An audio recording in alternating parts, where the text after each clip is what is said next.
네, 여러분 안녕하십니까. 더불어민주당이 대북송금 특검법 6월 3일 날 발의하겠다. 이렇게 공개를 했습니다. 국민의힘은 대놓고 이재명을 방탄하는 거냐 이렇게 비난했습니다. 내용 살펴봅니다. 대북송금 특검법이라고 하는 것은 대북송금 사건 이것을 검찰이 조작했으니 다시 수사를 하는 그런 특별검사를 임명해야 한다. 그런 뜻입니다. 이제 야당에서는 검찰이 무리하게 이재명까지 엮어서 조작을 했다는 의심을 하지 않을 수 없다. 뭐 이런 뜻입니다. 22대 국회 첫날부터 강대강 대결이 예상된다. 윤 대통령은 야당 단독 처리 4개 법안 거부권을 행사를 했습니다. 자, 지금 내용이 이제 이것인데요. 대북 송금 특검법. 더불어민주당이 22대 국회 개원과 함께 이 내용을 좀 여기를 크게 해서 그렇게 해서 보겠습니다. 더불어민주당이 22대 국회 개원과 함께 이재명 대표가 연루된 쌍방울그룹의 대북 송금 사건 전반을 재수사하는 특검법을 발의하기로 했다.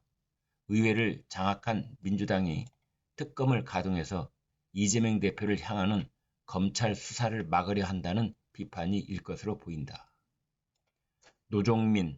노종면입니다. 원내 대변인, 정치검찰 사건 조작 특별대책단 회의 뒤에 기자들에게 대북 송금 사건 관련 검찰 조작 특검법을 다음 달 3일 발의하기로 했다라고 밝혔습니다. 자, 뭐 그렇지 않아도 대한민국 특검 공화국이다 이런 얘기를 하고 있습니다만 아무튼 대북 송금 특검법 이제 이게 발의가 되면은 지금 최상병 특검법 있죠? 김건희 여사 특검법 있죠?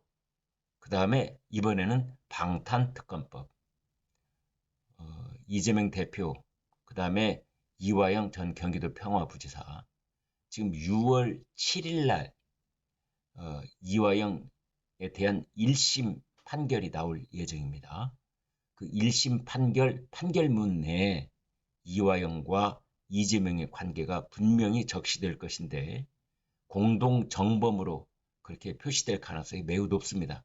그걸 앞두고 지금 이제 민주당 뭐 여기 일부겠죠. 일부 그 친명 전위대들이 대북송금 특검법 그래서 그 검찰이 이 대북송금 사건에 이재명 대표를 무리하게 엮었다. 이걸 다시 들여다보겠다. 이 특검을 발의하겠다. 그러고 있습니다. 이 뉴스를 이화영 피고인은 환영할까요? 아니면 이것에 대해서 반대할까요?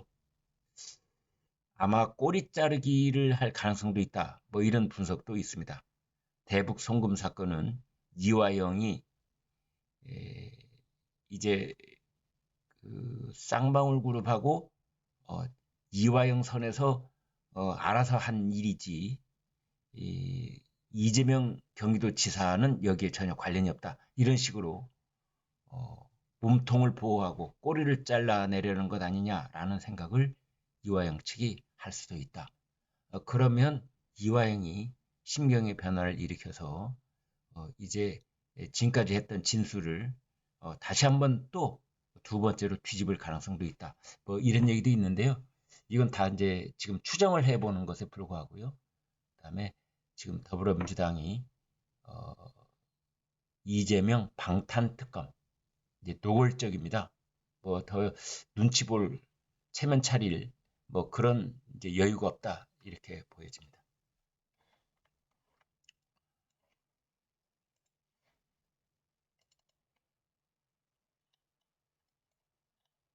여러분, 자 이게 뭡니까? 이게 뭡니까? 풍선이죠. 이 풍선이 네, 서울 경기도 도심 한 복판에 이런 게 떨어졌습니다. 이게 지금 경기도 남쪽 용인입니다. 용인에 있는 아파트 단지 사이에 있는 한 텃밭에 이런 풍선이 북한이 남쪽으로 날려보낸 대북전단. 이 마지막 부분에 여기 보면은 여기 오물이 들어 있습니다. 똥입니다. 똥. 참 살다 살다 이런 뉴스가 외국에 알려질까. 정말 같은 핏줄이라는 북한 사람들하고 같이 이렇게 휴전선을 맞대놓고 살아갈 수밖에 없는 우리의 숙명 같은 것이 있는데 정말 창피하고 부끄럽고 한마디로 쪽팔립니다. 저게 뭐지? 어리둥절한 주민. 북한이 오물과 각종 쓰레기를 담아 남쪽으로 날려보낸 대형 풍선이 서울 도심을 비롯해 강원도, 경기도, 충청도, 전라도, 경상도, 전국에서 발견된 가운데 경기도 용인시 처인구의 한 마을에서 주민이 밭에 떨어진 풍선을 지켜보고 있다. 합동참모본부는 북한이 28일 밤 9시부터 다량의 풍선을 대한민국에 살포하고 있다. 어제 오후 4시 현재 260여 개가 발견돼 있다. 현재 공중에 떠 있는 풍선은 없다. 이렇게 밝혔습니다. 근데 서울신문은 이제 여기에 한 가지 지적을 했습니다. 전국이 뚫렸는데 매뉴얼이 제대로 돼 있지 않다. 이런 거였습니다. 북한이 오물탱선, 똥풍선입니다. 똥풍선 테러를 했고 GPS 전파를 교란하는 그런 공격을 했는데 재난문자에 핵심 문구가 빠져 있었다. 재난문자에는 어떻게 되어 있었냐면요. 야외 활동을 자제하고 식별시 군부대에 신고하라 라는 표현을 있는데 이 풍선에 매달린 그 봉지를 열지 말아야 한다는 가장 핵심적인 문구는 포함되어 있지 않다. 이런 이제 지적입니다. 폭발물 같은 유험물질 또는 뭐 화학폭탄, 화학가스, 그런 유발물질 이런 것들이 들어 있었다면 큰 피해로 이어질 뻔했다는 비판이 나오고 있는 겁니다. 자, 그래서 우리 그 당국의 매뉴얼, 긴급 대응 매뉴얼도 제대로 좀 손봐야 된다. 전국이 뚫렸는데 오히려 우리 매뉴얼에 구멍이 나 있었던 것 아니냐. 이런 겁니다.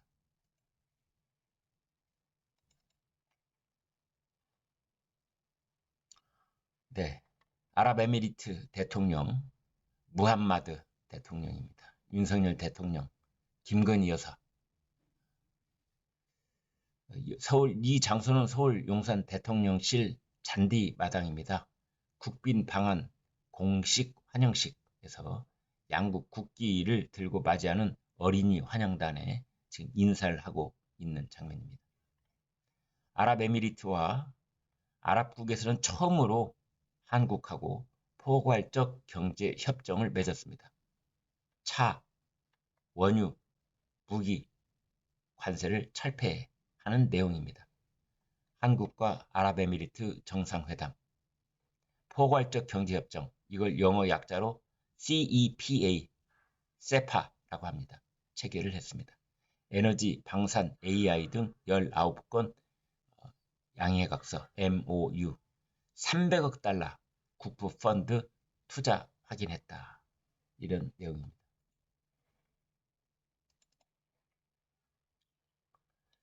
윤 대통령이 어제 전세 사기 특별법 등 4건 거부권을 행사했죠. 특히 이 전세 사기 특별법 이것은 이제 전세 사기 피해자들을 선구제하고 후 회수한다. 뭐 이런 건데요. 왜 그 사인들끼리 민간인들끼리 벌어진 일을 국가가 개입해서 보상 보전을 해 주느냐 이런 취지에서 모럴 해저드가 발생할 수도 있다. 뭐 이런 얘기도 있었는데요. 어찌됐든 이제 국민의힘이 반대를 해서 더불어민주당이 단독으로 처리한 법안인데 윤 대통령이 거부권을 행사했습니다. 민주유공자법도 거부권 행사 대상이었고요. 대신에 세월호 관련 특별법은 공표를 했습니다. 21대 국회 종료로 사실상 이러한 법들은 다 폐기가 됐습니다. 전세 사기 특별법도 폐기가 됐고 그 그다음에 민주화 유공자법도 폐기가 됐습니다. 의료비를 지원하는 내용의 세월호법만 수용을 했습니다.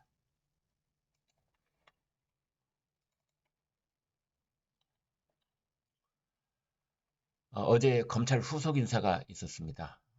이제 대검 검사급, 그러니까 고검장, 검사장 인사가 있었다면은 이번에는 그 이제 후속 인사가 있었는데, 그 부장검사들 그대로 유임이 됐다, 이렇게 보면 되겠습니다. 검찰 후속 인사에서 김 여사 수사, 김건 여사 수사를 하는 부장검사 2명은 유임이 됐습니다. 법무부는 업무의 연속성을 유지한다는 취지다. 용산을 의식한 인사, 이런 논란이 영향을 준 것 아니냐, 이런 일부 분석도 있습니다.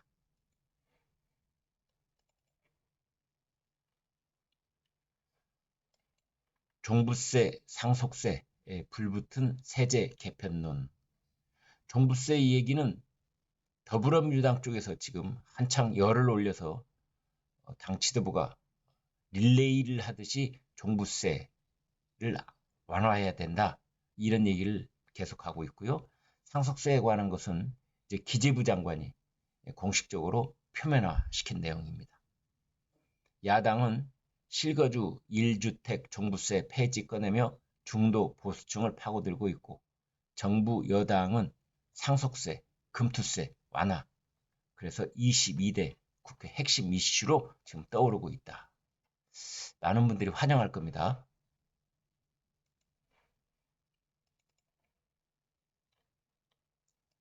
삼성전자가 파업을 선언을 했습니다. 우리나라에서 연봉 상위 4% 안에 드는 삼성전자 노조가 파업을 선언한 것입니다. 삼성전자 노조의 파업 선언은 1969년 삼성전자 창사 이래 처음 있는 일입니다. 삼성전자 사측과 직원 대표 간 협의체인 노사협의회는 올해 초 임금 5.1% 인상에 합의했으나, 노조는 이보다 높은 임금 인상과 유급휴가 1일 추가를 요구하며 파업 쟁의에 돌입을 했습니다. 반도체 부문 주축 전국 삼성전자 노조 6월 7일 파업한다고 선언했습니다. 사측 임금 인상률 5.1%의 집단 반발, 더 많이 올려달라. 전 직원 12만 명 중 2만 8천 명이 가입되어 있는 노조입니다. 지금 삼성전자는 그렇지 않아도 지금 위기 선언을 해야 될, 그래도 모자랄 판국이죠.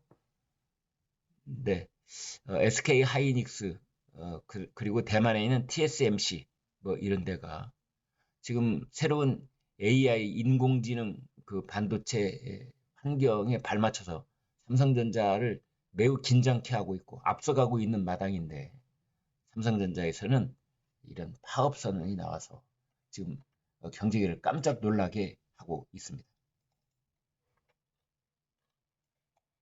삼성전자 노조 파업 선언, 그 뒤에는 확장을 노린 민주노총이 있다.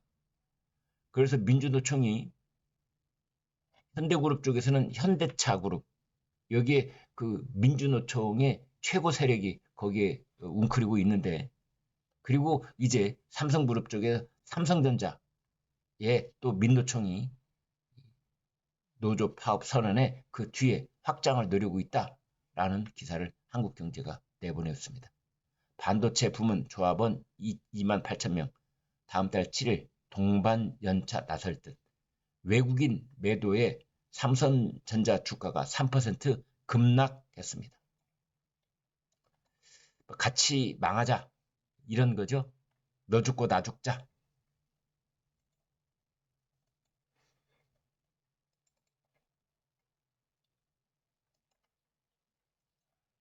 조선일보, 철밥통은 파업, 삼성전자 정규직 노조는 철밥통, 절대 잘릴 일이 없으니까 파업을 하는 건데, 노동 약자들은 우리는 고용 안정이 절실하다, 이 노동 약자가 누구냐? 삼성전자에 있는 배달, 경비, 비정규직 92명이 호소를 했다. 이런 내용입니다.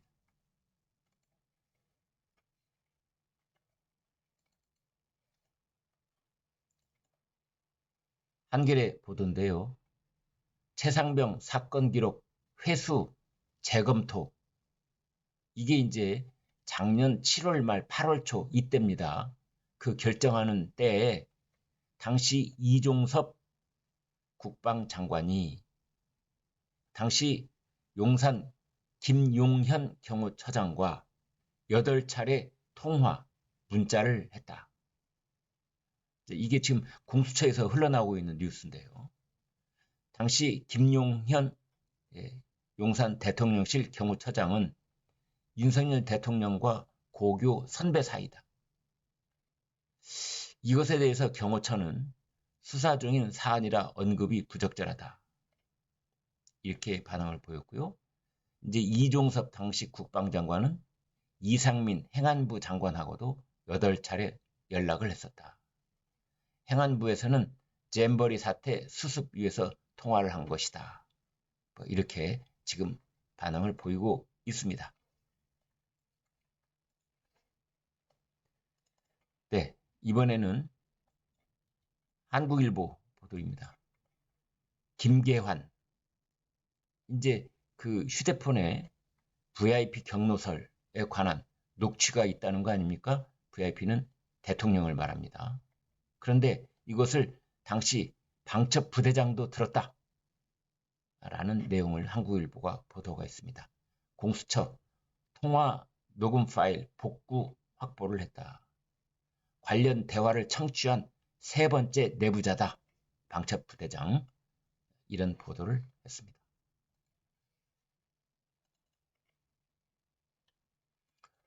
조선일보가 아주 상세하게 이렇게 보도를 하고 있는데요.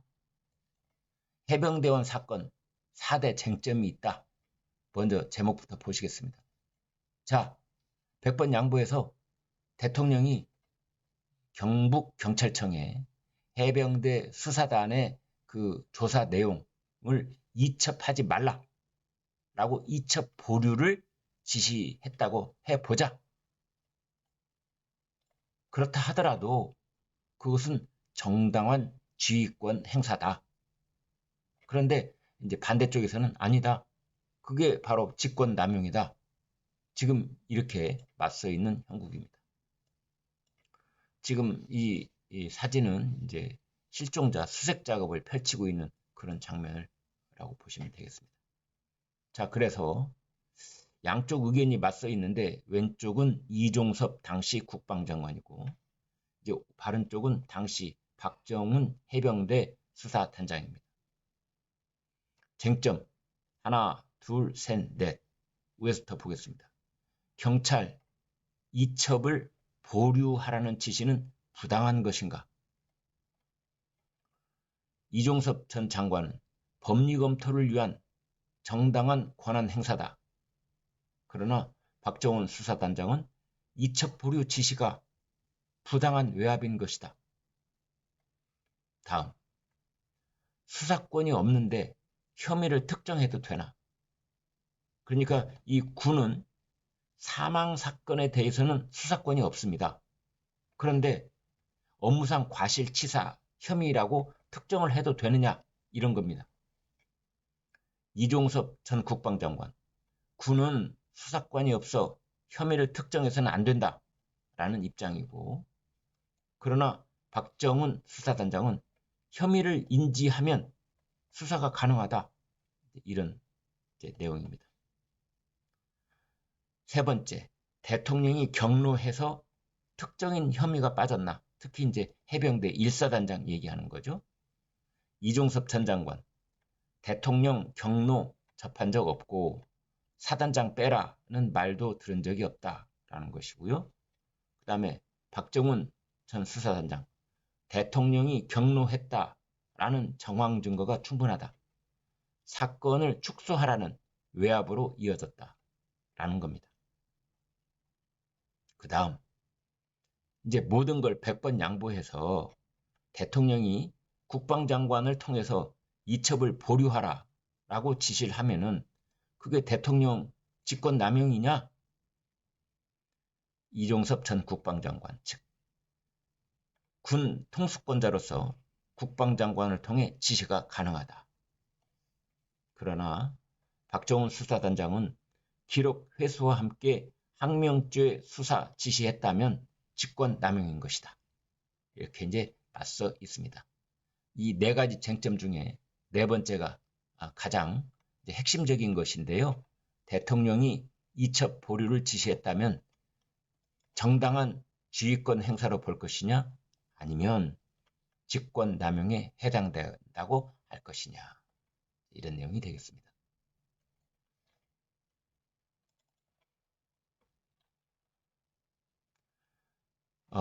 조선일보 사설입니다.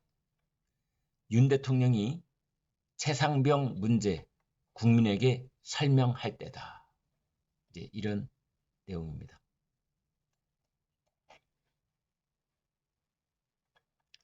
윤 대통령이 민주당이 밀어붙인 최상병 특검법의 거부권을 행사했지만 민주당은 이 특검법을 다시 상정하겠다고 한다.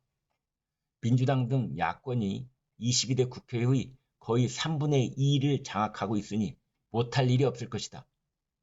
이런 상황에서 윤 대통령이 당시 어떤 생각이었고 무슨 조치를 했는지를 국민에게 밝히면 이에 동의할 국민도 많을 것이다. 지금이 그때라고 본다. 시기를 놓치면 각종 억측이 꼬리를 물 것이다. 이런 내용입니다.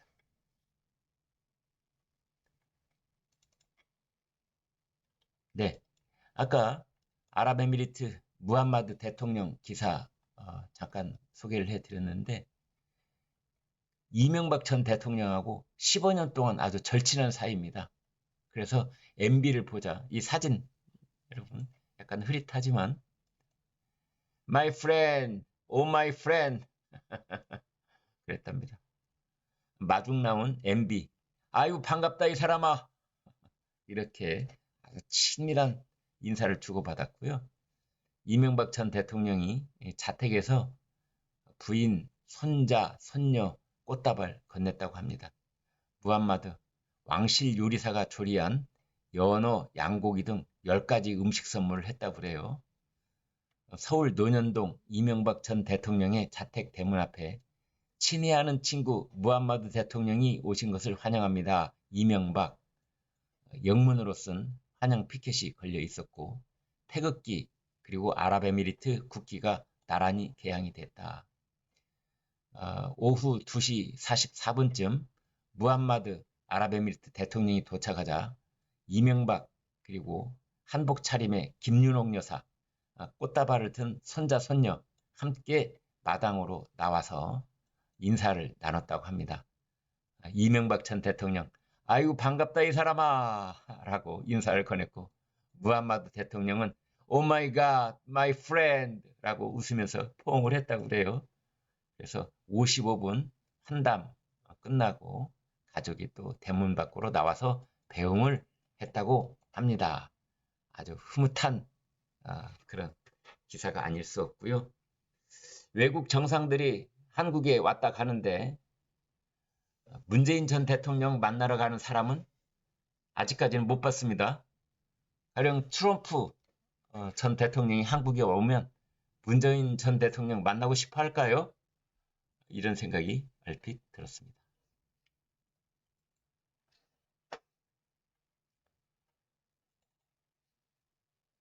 재미있는 기사 하나. 이 재밌다고 해야 될지 웃어야 될지 우려야 될지 모르겠습니다. 토끼가 죽은 게 구청 탓이냐? 이런 제목인데요. 서울 동대문구가 토끼 폐사 사건을 두고 골머리를 앓고 있다. 동물이 죽으면 폐사라고 하죠. 동대문구가 2019년 배봉산 둘레길에 마련한 토끼장에서 지난달 토끼 2마리가 싸우다가 1마리가 죽었다. 그러자 토끼 보호단체들은 최근 구청 앞으로 몰려와서 생명경시 갑질행정 동대문구 사과하라 라고 외쳤다고 합니다. 이들은 죽은 토끼의 사진을 걸어두고 구청의 관리부실 갑질 때문에 토끼들이 죽어나가고 있다라고 항의를 했다고 그래요. 토끼는 원래 성질이 사납고 영역 다툼도 잦은 동물입니다. 동대문구는 이를 감안해서 평소 사이가 좋지 않던 이 두 토끼 사이에 울타리를 쳐서 분리를 시켰는데, 하지만 울타리 문이 열린 틈을 타고 두 마리가 끝내 사투를 벌였고 지난 2일 한 마리가 피를 흘린 채 쓰러진 상태로 발견이 됐다고 그래요. 크게 다친 이 토끼는 발견 직후 서울대 동물병원으로 옮겨져 수술을 받았지만 죽었다고 합니다.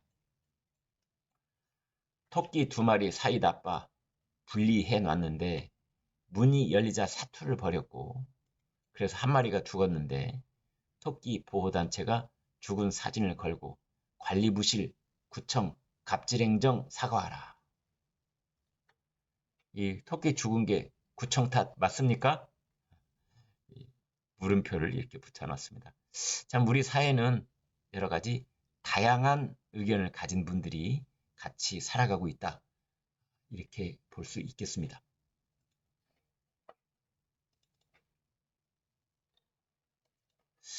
지금 유럽 쪽에서는요, 우크라이나 전쟁과 관련해서 우크라이나에 직접 파병을 해야 되는 것 아니냐. 이제 이 단계에서는 파병이라는 것은 육군 병력을 파병한다.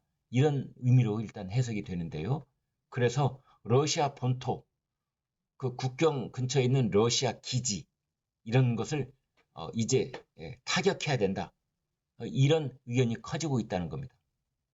에마누엘 마크롱 프랑스 대통령, 그다음에 옌스 스톨텐베르그 나토 사무총장, 호세프 보렐 유럽연합 외교안보 고위 대표, 라도스와프 시코르스키 폴란드 외무장관, 그다음에 발트 3국 의회 대표들. 한마디로 우크라이나에 직접 파병을 해야 된다. 러시아 본토를 쳐야 된다. 이런 경우요. 여기 이제 극렬하게 반발을 하고 있는데요. 블라드미르 푸틴 러시아 대통령, 드미트리 페스코프 크레물린 대변인, 이런 상황으로 점점 강대강으로 맞부딪히는 그런 상황이 나올 수도 있다. 그런 얘기가 나오고 있습니다. 러시아와 인접한 폴란드, 발트 3국 중심으로 이러한 직접 파병과 러시아 본토 타격론이 선택사항 중에 하나가 될 수 있다. 이런 발언이 잇따르고 있다는 겁니다.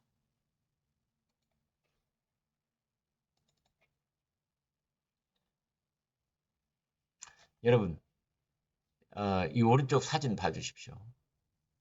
지금 이제 이 둥근 구조물 앞에 가운데는 거울처럼 생겨 있는데 여기는 이건 이제 이 전광판입니다. 근데 이 광경이 뭐냐면요, 대서양 건너 아일랜드 수도 더블린에 모여 있는 시민들입니다. 여기는 뉴욕입니다. 여기는 뉴욕입니다.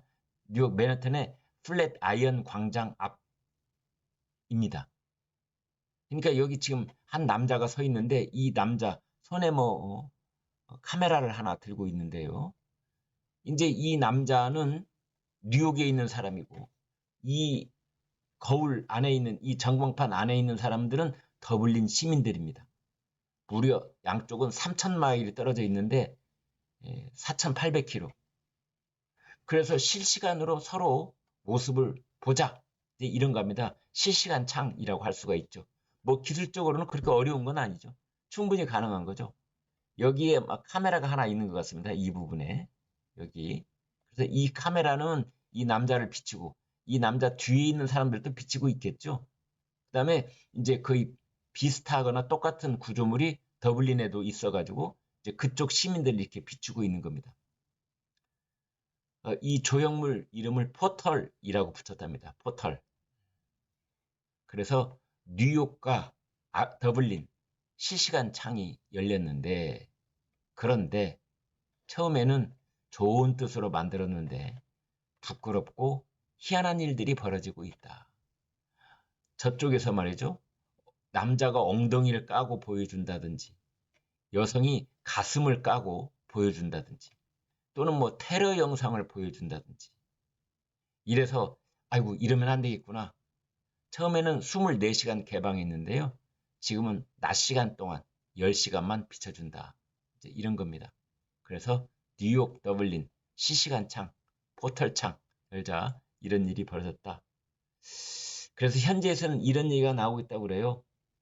자, 이런 조형물을 만든 사람은 아마 선의로 이런 것들을 서로 뉴욕과 더블린 양쪽 사람들이 우위를 다지고 또 관광을 하는 관광객들에게 인기 장소로서 그렇게 기능을 할 것이라고 보여졌는데 부끄럽고 추악한 일들도 서로 주고받는데 더 열을 올리는 것으로 보니 참 포털이 인간의 본성을 그대로 보여주는 창문이 되고 있다.